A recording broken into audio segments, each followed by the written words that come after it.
আসসালামু আলাইকুম। আশা করি সবাই ভালো আছেন। তো আজকে অনেক দিন পর নতুন একটা ভিডিওতে সবাইকে স্বাগতম। যারা ফেসবুক পেজ থেকে দেখতেছেন ফেসবুক পেজটি ফলো করবেন, এবং কি যারা ইউটিউব চ্যানেলে দেখতেছেন ইউটিউব চ্যানেলটি সাবস্ক্রাইব করবেন। তো আজকে ভিডিওটি নিয়ে আসার উদ্দেশ্য হচ্ছে যে কয়েকটা নতুন আপডেট নিয়ে কথা বলার জন্য। যেমন স্টুডেন্ট বিষয়ে আজকে নতুন একটা আপডেট পাইলাম। সেটা হচ্ছে যে আমার একটা স্টুডেন্ট আসছে, তার রেজিস্ট্রেশন করার মেয়াদ থাকে 5 দিন। এখানে আসার পরে 5 দিনের ভিতরে তার যে ডিউ অ্যামাউন্ট আছে ওই ডিউ অ্যামাউন্ট দিয়ে তার রেজিস্ট্রেশন প্রসেসটা ফুলফিল করতে হয়।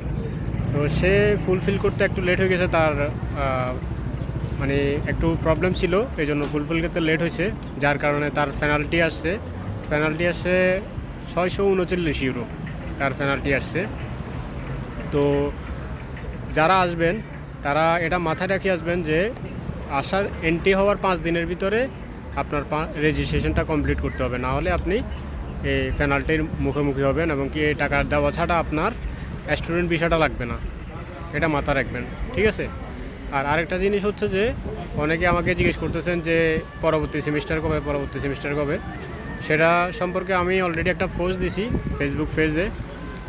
এই মাসের লাস্টে মানে মে মাসের 1 থেকে শুরু হবে অ্যাপ্লিকেশান। এরপরে যখন ফ্লাইটের ডেট হবে তখন ফ্লাইটের ডেট জানিয়ে দেওয়া হবে। আর ওয়ার্ক পারমিটের বিষয়ে অনেকে বলতেছেন ওয়ার্ক পারমিটের কথা, যে ওয়ার্ক পারমিট এখনও আগের মতো স্লো কেন, বা হচ্ছে না কেন, বা কবে এই দেশে কাজের চাহিদা বাড়বে এবং কি লোক আসবে। তো আসলে আমি এই বিষয়ে কিন্তু অনেক আগে থেকে আপনাদের আপডেট দিয়ে আসছি। বর্তমানে এই দেশে ওয়ার্ক পারমিট খুব স্লো, এবং কি ওয়ার্ক পারমিট এরকমই থাকবে, ওয়ার্ক পারমিট আগের মতো আর হবে না। কেন হবে না? কারণ এদেশে বর্তমানে যে লোকগুলো আছে তারাই মানে সিজন আসলে তারাই কাজ করবে। মানে এদেশে অনেকগুলো লোক কাজ ছাড়া আছে, ওই সিজন আসলে তারাই কাজগুলো করবে। এই কারণে নতুন লোক যে বাংলাদেশ থেকে আসবে বা বাংলাদেশ থেকে নিয়ে আসবে, কোম্পানির লোকের চাহিদা ওইরকমভাবে তৈরি হচ্ছে না, এই জন্য লোক আসতেছেও না।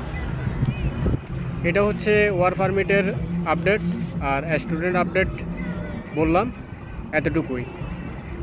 আর আরেকটা জিনিস হচ্ছে যে এই দেশ এবং কি নর্থ এবং সাউথের মধ্যে যে একটা ভাগ আছে, এটা নিরসন করার জন্য অলরেডি চেষ্টা চলতেছে। যে এই দেশের মন্ত্রী পরিষদ এবং কি সাউথের মন্ত্রী পরিষদ জাতিসংঘের সাথে বসছে। হয়তো যদি এই সমস্যাটা সমাধান হয়ে যায়, আমরা সাইপ্রাসকে খুব দ্রুত সেনজেন হিসেবে দেখতে পারবো, যদি এই সমস্যাটা খুব দ্রুত হয়ে যায়। আর অলরেডি সাউথ সাইপ্রাস এটার জন্য অ্যাপ্লাই করছে। আর এটা হচ্ছে আপনার তাদের হয়তো যদি জুনের একটা রেজাল্ট দেওয়ার কথা, যদি জুনে হয়ে যায় তো আমার মনে হচ্ছে এটা দোনো পাশ যতক্ষণ পর্যন্ত একসাথে না হবে ততক্ষণ পর্যন্ত মনে হয় না এটা হওয়ার কথা। আর এটা এই জন্যই হয়তো গত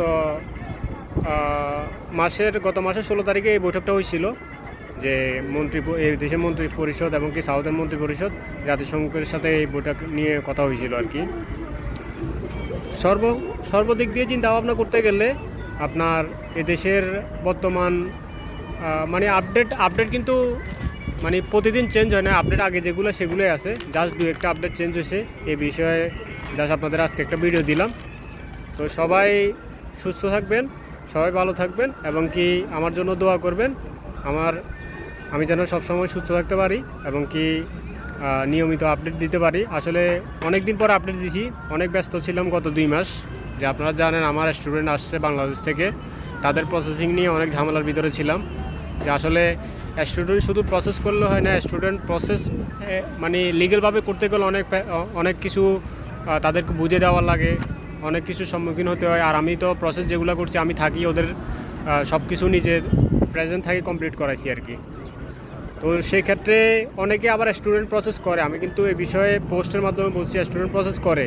আপনারা যারাই স্টুডেন্ট প্রসেস করেন এটা নিয়ে কোনো সমস্যা নেই, বাট এটা চিন্তা করবেন যে স্টুডেন্টটা এই দেশে আসার মতো যোগ্য কিনা, এটা চিন্তা ভাবনা করে আপনারা ভবিষ্যতে প্রসেস করবেন। কারণ সবাই মিলে আপনারা যদি মানে ভুল স্টুডেন্টকে যদি আপনি আনতে যান, যদি এয়ারপোর্ট থেকে ফেরত যায়, ওদের কারণে লিগেলগুলোর উপর এফেক্ট পড়বে ভবিষ্যতে। এই জন্য সবসময় চেষ্টা করবেন লিগেল কাজ দেওয়ার জন্য, লিগেলভাবে কাজ করার জন্য। তো এই পর্যন্ত এতটুকু আপডেট এই বলে ভিডিও শেষ করলাম। সালামু আলাইকুম।